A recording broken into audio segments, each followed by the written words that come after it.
Les business du sport en pleine expansion, sponsoring, audience et revenus records, on en parle dans ces nouveaux numéros de Sport Business. À tous et à toutes, merci pour votre fidélité à Ecofin Télévision. La finale de la Ligue des Champions 2024-2025 opposant le Paris Saint-Germain à l'Inter Milan le samedi 31 mai marque un tournant pour TNT Sport au Brésil. La chaîne sportive de Warner Bros. Discovery a franchi une nouvelle étape enregistrant un record des 13 partenaires commerciaux pour l'ensemble de la compétition européenne. Au-delà du partenariat, TNT Sport affiche une progression notable. L'audience de match en direct a grimpé de 24% par rapport à la saison précédente, tandis que le contenu lié à la Champions League ont généré, noté 547 millions d'interactions et 10,5 milliards d'impressions sur les réseaux sociaux, soit une hausse respective de 10 et 43% par rapport à l'édition précédente, consolidant ainsi son influence dans le paysage médiatique sportif.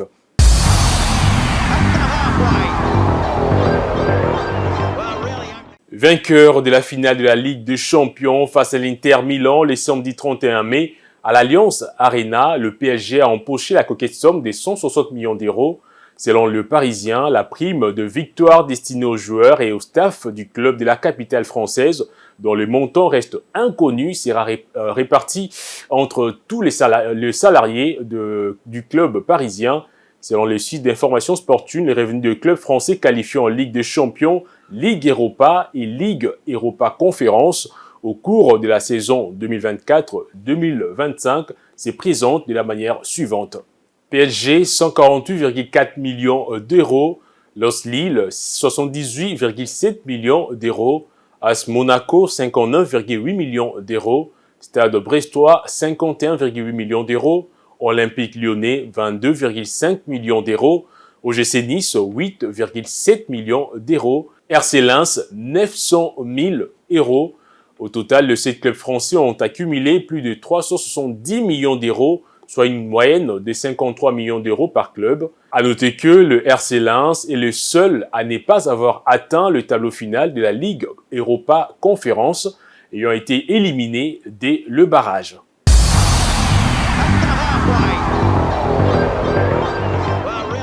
Emirates renforce son expansion en Europe avec un ambitieux partenariat ciblant le Bayern Munich. L'objectif, remplacer Telecom en tant que sponsor principal du maillot bavarois avec une offre de 65 millions d'euros par an, soit 15 millions de plus que le contrat actuel avec Telecom. Emirates démontre la compétitivité féroce qui règne sur le marché du sponsoring sportif où les espaces publicitaires de maillots des grandes équipes européennes atteignent des valorisations records.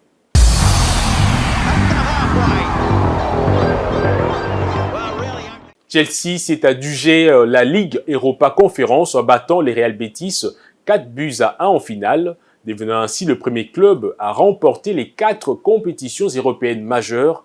Après une première mi-temps compliquée, les Blues ont renversé la situation grâce à Cole Palmer, auteur de 2 passes décisives. Cette victoire accroît la valeur marchande du club et renforce son attractivité pour les sponsors et investisseurs du football européen. Si les gains financiers restent méconnus, mais les vainqueurs de cette compétition bénéficient généralement de plusieurs millions d'euros entre primes, droits TV et partenariats commerciaux.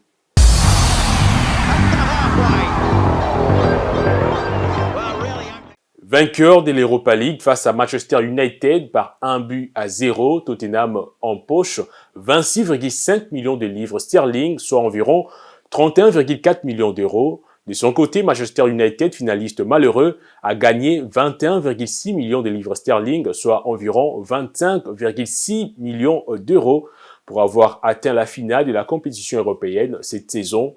Cette victoire marque un tournant pour Tottenham qui renforce son statut sur la scène européenne et envoie un message fort aux prétendants au titre de la prochaine saison.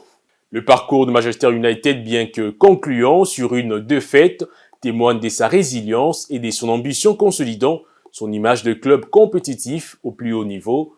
Au-delà du prestige sportif, ces montants illustrent également l'énorme impact financier des compétitions européennes où chaque match peut faire la différence sur les budgets de clubs.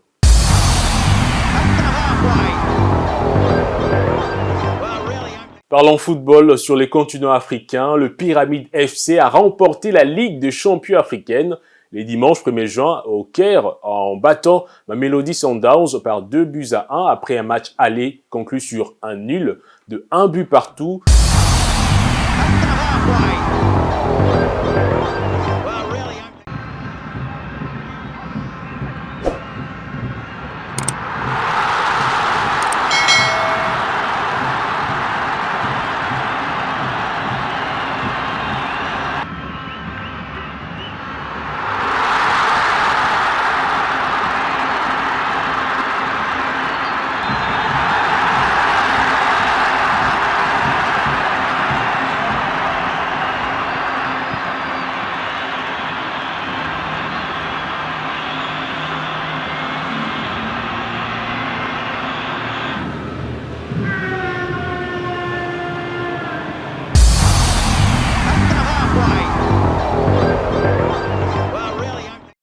Le club marocain Renaissance Sportive de Berkane a remporté la Coupe de la Confédération CAF après un match retour d'un but partout, un match nul au retour justement d'un but partout contre Simba de la Tanzanie, consolidant son avantage acquis au match aller où le club marocain s'est imposé par un score final de 2-0.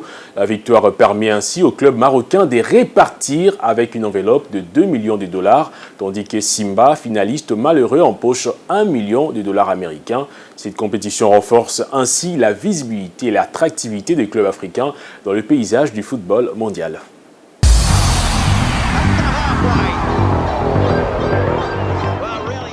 Et comme promis, lors de l'édition précédente de votre émission, ou plutôt lors du numéro précédent de Sport Business, on va parler du sport au niveau national. Et oui, en effet, les boxeurs de l'équipe nationale de la RDC ont réalisé une belle performance lors du tournoi international de boxe organisé à Luanda, en Angola, du 21 au 25 mai, à l'occasion du 50e anniversaire de l'indépendance du pays, avec 8 médailles remportées, 4 en or, 2 en argent et 2 en bronze. Les léopards de la RDC ont porté haut les couleurs de leur pays.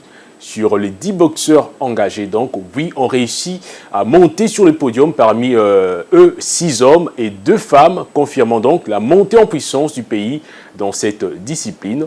La compétition qui a réuni les 2 boxeurs de plusieurs nations africaines a vu l'Angola dominer le classement avec 12 médailles. La RDC, pour sa part, s'est distinguée parmi les meilleures nations du tournoi et a prouvé sa compétitivité sur la scène continentale. Et oui, en effet, si les détails précis de primes et récompenses financières attribuées aux vainqueurs n'ont pas encore été divulgués, cette édition a marqué quand même un tournant pour la boxe congolaise, renforçant la dynamique engagée depuis plusieurs années. Et oui, ces résultats illustrent l'engagement et la progression des athlètes congolais qui cherchent à hisser la RDC parmi les références africaines de la discipline.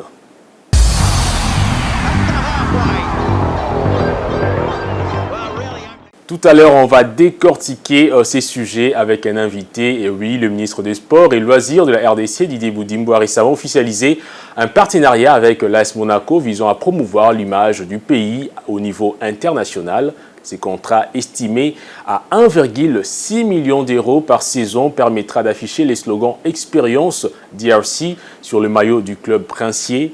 Si cette initiative s'inscrit dans une dynamique de soft power et de promotion touristique, elle soulève néanmoins des interrogations. Quels sont les véritables bénéfices pour la RDC outre les 4,8 millions d'euros investis sur 3 ans? Le pays devra également financer 200 000 euros pour le déplacement du club. On va justement en parler dans la deuxième partie et ça sera avec un invité, et oui, qu'on va découvrir après cette petite transition. C'est parti.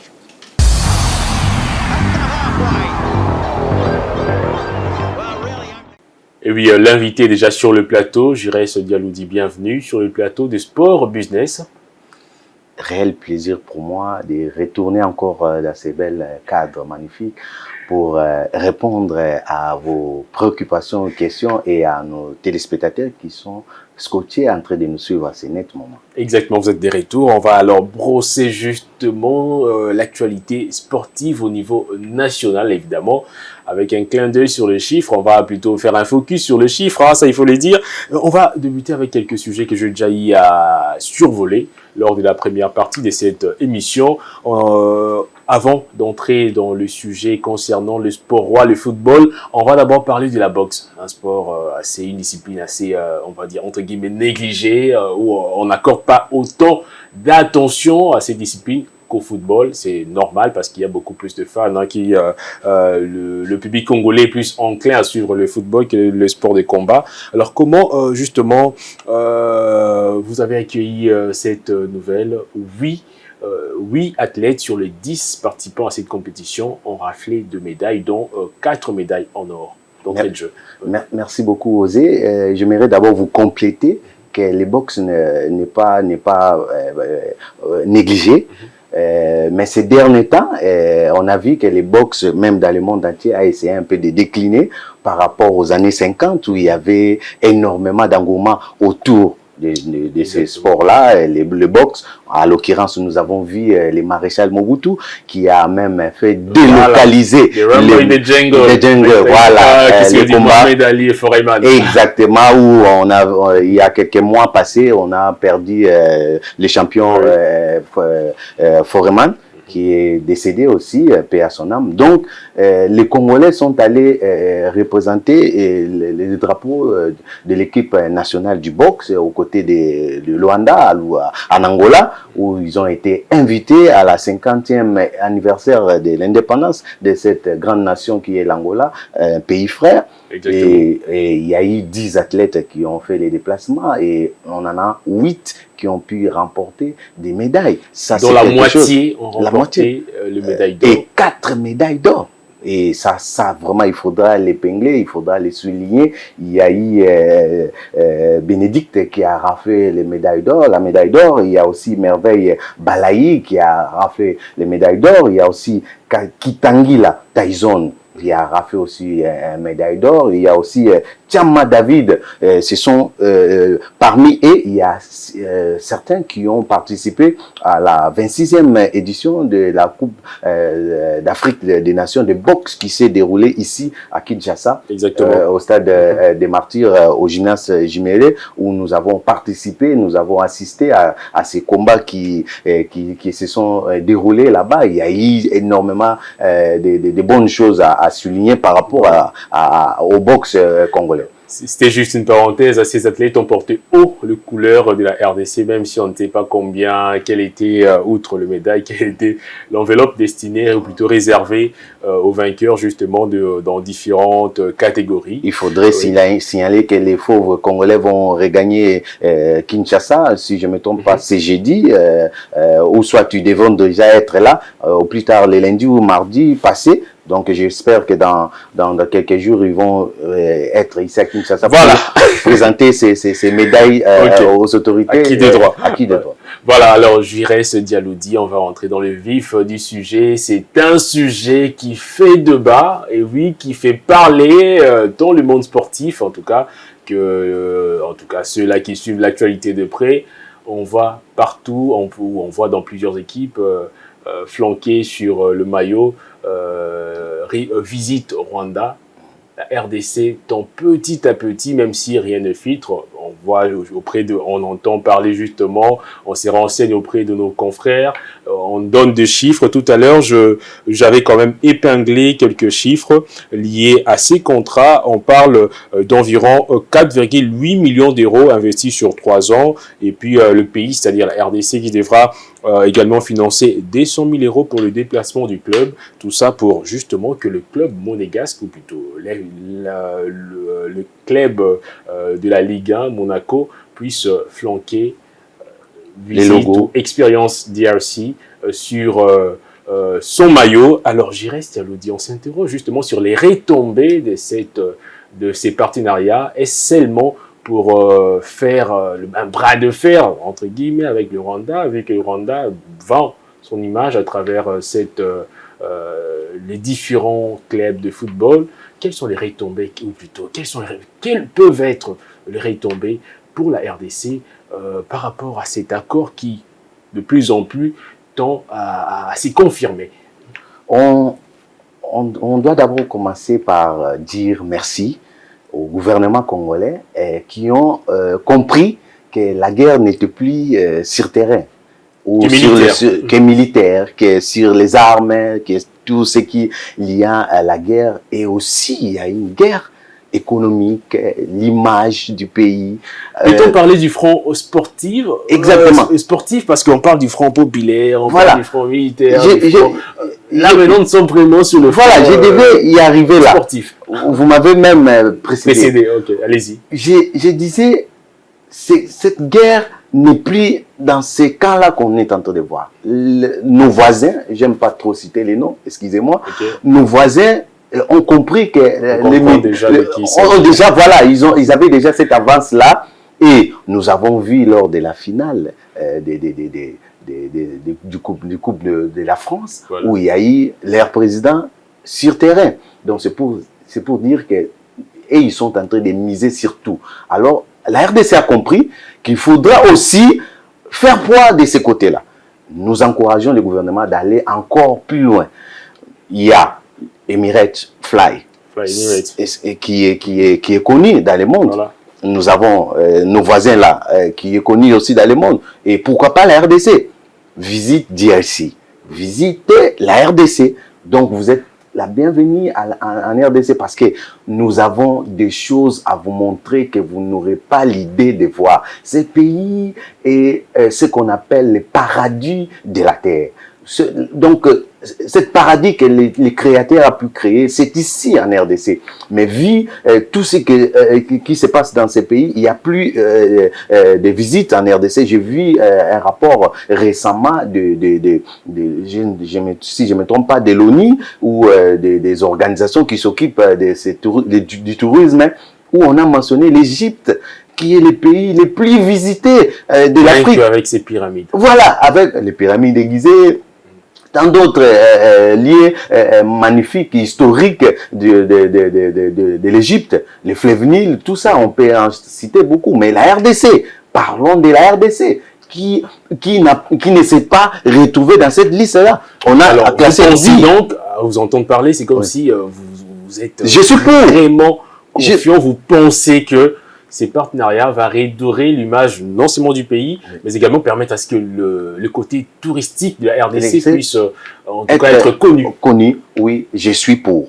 Moi, je suis pour la RDC. Il n'y a rien de plus magnifique que ces pays puissent me donner. C'est la vie, l'air, la terre que je piétine. Donc, je dois toujours dire des bonnes choses pour ces pays pour que ça puisse avancer. Donc, je suis dans l'optique de dire merci au gouvernement congolais pour cette initiative. Alors, il faudrait maintenant que ça puisse aller de l'avant, que ça puisse être clair. Parce qu'il y a certains de nos confrères, il y a certains des médias, il y a certains des cadres ou des institutions qui posent la question de savoir les B.A.B.A, les enjeux. Il y a des chiffres encore, certains il y a des chiffres. Les contrats à 1,6 million d'euros par saison. Imaginez-vous. On estime, jusqu'à-là, on ne confirme rien. Ouais. On estime que ces contrats... On n'est pas là. Si ces contrats a de l'avantage côté RDC, côté image, d'abord, l'image de la RDC, imaginez-vous l'AS Monaco. Les clubs emblématiques. Les clubs emblématiques. Des légendes congolaises. Chabani Nonda. Débat des légendes. Voilà. Tout ce que je non, moi c'est des légendes, je ne parle pas. Mais je parle des Congolais qui sont passés par l'AS Monaco. Et imaginez-vous si Chabani Nonda, comment il a pris cette nouvelle. Si Dieu merci Mbokani, comment il a pris. Si Marcel Tisserand. Imaginez-vous, tous ces grands noms qui sont passés par l'AS Monaco. Moi, je me bien quand même avoir l'avis de l'ancien joueur Chabani de Monaco. S'il peut nous accorder l'interview, ça nous fera plaisir de l'écouter aussi, d'avoir aussi ses impressions par rapport à cette visite. Et imaginez-vous, ces logos-là sera affiché. Et imaginez-vous les jours où il y aura visite nos voisins et visite DRC. Ah, voilà. Donc il faudra battre cette équipe-là pour montrer que cette visite est plus puissante que les autres. La guerre est donc sur tout le front, même sur le front sportif. On sent que tout le monde est mobilisé. Et oui, on parle du sport, mais on parle aussi du Congo. Vous comprenez? Et donc, il n'y a pas que ça. Tout à l'heure, je disais qu'on allait brosser l'actualité sportive de la RDC. On vient de parler déjà d'entrée de jeu de ces partenariats RDC AS Monaco. Et alors, on va parler également du mercato, car il y a plusieurs joueurs congolais qui sont déjà arrivés fin contrat, qui seront donc sur le marché des transferts de le mercato qui pointe à l'horizon. Alors, il y a au total 9 internationaux congolais qui arrivent justement en fin de contrat et pourraient connaître un mercato mouvementé. Premier, le capitaine des Léopards seniors, Chancel Mbemba, qui n'était plus du tout en très bon terme avec son club, l'OM. Après 3 saisons, un rebond attendu pour le capitaine des Léopards, certainement dans un autre club, vu que à l'Olympique de Marseille, il n'a plus beaucoup de temps de jeu. Non, il a signé un contrat de 3 saisons et il a joué que 2 saisons et c'était le meilleur joueur de l'OM et même les meilleurs buteurs, toutes compétitions confondues dans cette équipe. On n'a pas compris qu'est-ce qui s'est passé, l'entraîneur qui vient et on l'écarte. Alors, à part Chancel Mbemba, il y a également Lionel Passy qui pourrait tourner justement la page des Rodez et Iveron Football. Il y a appelé Rudik Panzou, il y a Arthur Maswaku, il y a Roki Bouchiri, il y a Axel Twanzebe, Grady Diangana, Dimitri Berthaud et Shadrach Akolo. Et donc, ces mercato s'annonce crucial pour ces joueurs congolais. Alors, Jurès Dialodi, j'ai failli dire Cédric Bakambu. Alors, Jurès Dialodi, comment les joueurs congolais peuvent-ils optimiser leur valeur, en tout cas sur le marché du transfert, d'après vous? L'âge pose d'abord problème parce que beaucoup d'entre eux n'ont plus l'âge à laquelle des top clubs peuvent les recruter, à part leur performance. Nous avons vu Chancel Mbemba, même s'il ne jouait pas, mais il était tout feu, tout flamme à l'équipe nationale de la RDC. Et les capitaines emblématiques des demi-dieux, comme on l'appelle, Chancel Mbemba peut maintenant tomber du côté de la Turquie où il est convoité. Il y a les clubs du côté de l'Arabie Saoudite qui est en train de le convoiter. Il y a tellement de clubs qui sont sur la table. C'est à lui de choisir les bons endroits. Il y a aussi du côté des États-Unis d'Amérique où les MLS qui est en train de monter, où il y a Messi de l'autre côté. Il y a Miami. J'ai vu Miami qui s'intéresse aussi au capitaine. La crainte, en tout cas, pour certains amoureux du football, est que nos joueurs fassent plutôt un choix financier plutôt qu'un choix de carrière. On le voit... À titre d'exemple, certes, il n'est plus là-bas, Cédric Bakambu qui avait choisi la Chine. La Chine. À cette époque, à cette époque, c'était pas pour l'argent. Il avait accordé une interview à nos confrères. C'est ce qu'il a dit, mais oui, il a dit, mais on avait compris le niveau qu'il avait à l'époque. Il était courtisé entre autres par d'autres clubs. Atlético Madrid, les géants espagnols. Voilà. Il était tout feu, tout flamme à Villarreal à cette époque. Il a marqué contre Barcelone. Je crois. Voilà, il a marqué contre Barcelone, il a marqué contre l'Atlético de Madrid et il a bousculé Sergio Ramos en Real pendant cette période-là. Et s'il faut ouvrir cette parenthèse, hier aussi il a raté. Voilà. Il a raté l'occasion de remporter la conférence Ligue. Je l'ai annoncé d'ailleurs. Voilà, chose à laquelle nous l'avons souhaité bonne chance pour la suite. Mais justement, ce n'est pas par rapport au financement aussi. Il y a aussi les contrats liés aux agents, à tout ce qui ronge le football. Vous savez, nous sommes en train de parler football business, mais il y a aussi le football business sur terrain. Donc, il faudra miser aussi par rapport aux agents, à la famille, à tout ce qui va venir, convenir après leur carrière. Donc, c'est un peu ça. Et sans oublier, par rapport à toutes ces listes que vous avez citées, il y a aussi l'international Christopher Samangwa qui est aux côtés de la Tunisie. Justement, j'allais en venir. Voilà. Vous dites que pour Tout à l'heure, dans le couloir, on discutait par rapport au football au niveau national, qui impacte en fait même sur le niveau du football congolais. Exact. On parle du valeur marchand de joueurs congolais. Ouais. Pensez-vous que cela est lié? Certes, la plupart ne jouent plus ici. Certains ont été formés en Europe, mais pour les cas de personnes telles que Chancel Bemba, ou s'il faut prendre une autre légende, Di Merci Mbokani, ce sont des joueurs qui ont été formés ici en RDC. Tout à l'heure, vous disiez que si nos clubs mettaient plus de moyens, si les clubs tels qu'on les voit avec les Aigles du Congo, voilà, c'est le cas avec par exemple Tepe Mazembe, avant que Katumbi ne puisse basculer plus dans la politique, parce qu'on sentait le président Katumbi comme étant président du Tepe Mazembe. Aujourd'hui, il est plus dans le champ politique. Alors, pensez-vous que si on met plus de moyens dans le football au niveau local, national, cela peut impacter sur le niveau de jeu, ou plutôt même la valeur marchande des joueurs? Ok. Exactement. Vous avez cité les noms des Aigles du Congo, parce que ce que les Aigles du Congo est en train de faire, c'est ce que nous voulons sur l'ensemble des clubs congolais. Et si les Aigles du Congo faisaient tel, et il y a Mazembe qui continue à le faire, il y a l'ASV Club, il y a Lupopo, il y a Daring Motema Pembe, ce sont ces billes-là qui font en sorte que ces clubs-là puissent avoir énormément de ressources, et ces billes-là peuvent constituer maintenant ce championnat, et ce championnat peut quitter de amateur et devenir semi-professionnel, même professionnel. En RDC, vous le savez, même au niveau de championnat, on va tout à l'heure épingler un peu la question de la Coupe du Congo, actuellement Coupe du Président. C'est les problèmes de sponsors. Plusieurs clubs congolais souffrent, ça il faut le dire. La plupart des clubs que nous connaissons, leur période, leur âge d'or, si on peut le dire, c'est lorsqu'ils étaient soutenus par un homme qui était politiquement fort. Les cas des Sanga Balende avec l'ancien gouverneur du Kasaï oriental, les cas justement du Tepe Mazembe. Aujourd'hui, on voit Lupopo avec le gouverneur en place. On a comme l'impression que quand il y a... on a comme l'impression qu'il y a cette manque, il y a le manque comment dire, d'attraction de clubs vis-à-vis de partenaires en tout cas. Personne ne peut venir investir là où il y a des ordres. Personne ne peut venir investir là où il y a pas de sérieux. Nos clubs, nos joueurs, nos dirigeants, tout ça, il y a une désordre. Nos fédérations.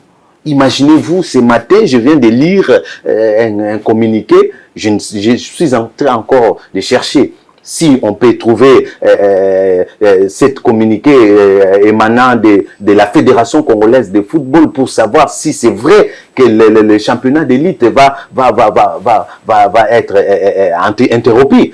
Imaginez-vous, quand vous placez un calendrier et vous dites nous allons aller de telle date à telle date, et qu'à cette date-là, vous ne poussez pas arriver à la fin. On va recourir à qui? À l'organisateur. Voilà. Et l'organisateur, c'est qui? C'est la Lina Foot, c'est la FECOFA, c'est le gouvernement.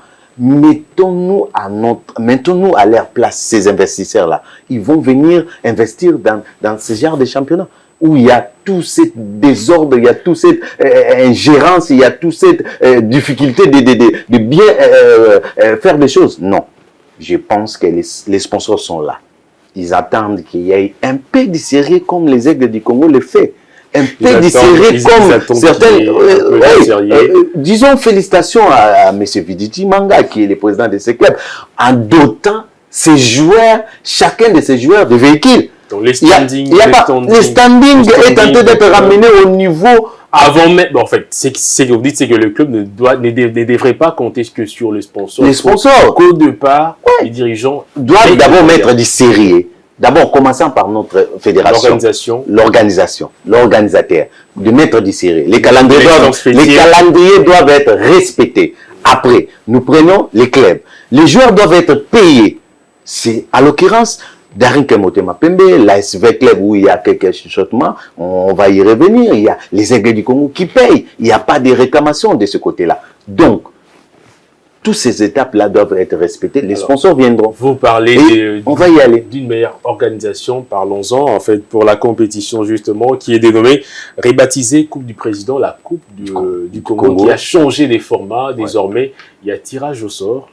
N'est-ce pas là une façon de mieux organiser cette compétition en vue d'attirer peut-être des potentiels partenaires et redorer son image. Ils vont tous retomber dans cette, comment dirais-je, configuration.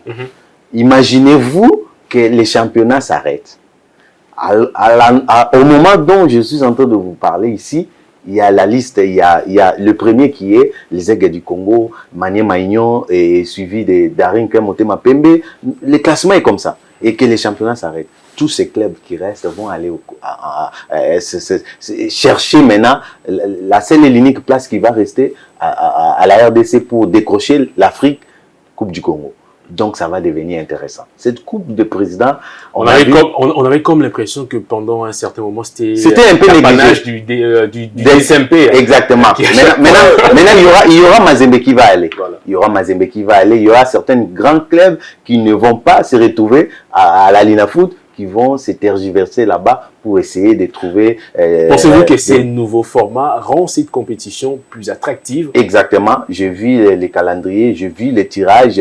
C'est vraiment quelque chose de bien réfléchi. Il faudrait que ça puisse aller jusqu'à la fin. C'est ce que nous venons de le dire. L'organisation doit suivre jusqu'à la fin. Je me plains toujours de ce comportement des Congolais. Le premier jour, il vient à 6 h. Vous lui dites de venir à 6 h, il est là à 6 h. Le deuxième jour, il sera là à 8 h. Le troisième jour à 9 h. Ça, c'est un mauvais système des Congolais. Donc, je vais le mettre dans ces cadres-là. Donc, s'il faut dire que le calendrier on va procéder par les zonales, zone Est, Ouest, tout ça, il faudrait les respecter afin que nous puissions avoir une Coupe du Congo. Et nous avons vu même la dernière Coupe du Congo, la Coupe du Président, où nous avons vu le président de la République, Félix Tshisekedi, venir remettre les trophées aux mains des joueurs de l'ASV Club. De l'année passée, nous avons vu des invités de marque comme le professeur Vital Kamere. Le temps nous fait défaut, je laisse Dialoudi. Une seule question. On va parler du football féminin avant de chuter, de boucler complètement ces numéros avec justement ces nouveaux contrats, avec un nouveau sélectionneur. Il s'agit d'Hervé Api, qui devrait donc prendre les rênes de la sélection féminine des Léopards Seniors. Ok, les Léopards Seniors, d'abord, il a convoqué 24 joueuses qui sont déjà à Dar es Salaam. Hervé Matou a juste quelques défis à relever. Je l'ai nommé à 3. Et je vais les lire rapidement. Les défis sont grands pour Hervé Api. Les premiers. Donner à cette équipe une identité de jeu et qui, on doit le dire, il n'y avait pas d'identité de jeu, il n'y avait pas de système de jeu. On jouait comme ça. Papi Kimoto est venu à l'arrache-pied pour identité des jeux, et puis l'équilibre et l'efficacité. On n'en a pas connu. On voit toujours que la RDC est marquée et puis derrière. Il n'y a pas de défenseur, il n'y a pas de médiateur, il n'y a pas le troisième défi, donner des temps de jeu à ces joueurs, ramener à l'équipe nationale des gens qui sont compétitifs, des joueuses qui sont compétitifs. Il faudrait également mentionner qu'il faut un bon accompagnement de la part du dirigeant sportif. Du gouvernement congolais qui doit mettre les moyens parce que le football congolais est en train de souffrir, surtout le football féminin, est en train de souffrir, manque de sponsoring, manque de moyens et surtout l'équipe nationale. Porter les maillots de l'équipe nationale écrits par les marqueurs. Aucun pays peut accepter là. Donc, je pense que c'est vraiment quelque chose qu'ils vont mettre nous disons bonne chance à Hervé Api et nous l'accordons cette occasion de vraiment faire de bonnes choses à cette équipe. Alors, Giresse Dialoudi, merci beaucoup d'être passé sur ce plateau.